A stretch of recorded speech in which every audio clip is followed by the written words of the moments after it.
Hi there, and today we're going to learn about how to fix the Shopify opening soon page.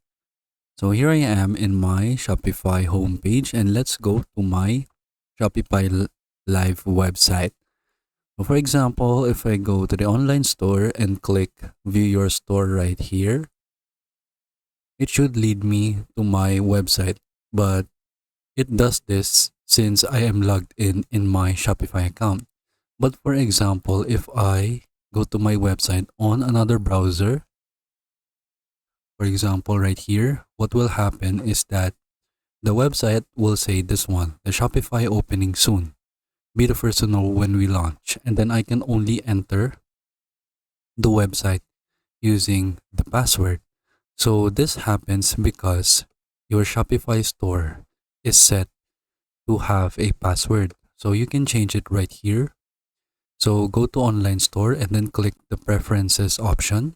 And then as you can see right here, your store access is password protected. So that means the only people that can visit your website are the users that know the password of your website. So these are probably your website developers or like company staff.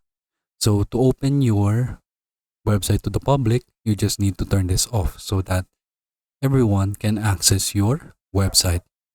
So now, when we go to a different browser, we should now be able to access our Shopify website normally. So as you can see right here, I can now open my Shopify website normally without entering a password. And that is basically it. So that is how we can fix the Shopify opening soon page. So you just need to turn off your password protection. And then that is it. I hope you learn how to do it, and thank you for watching.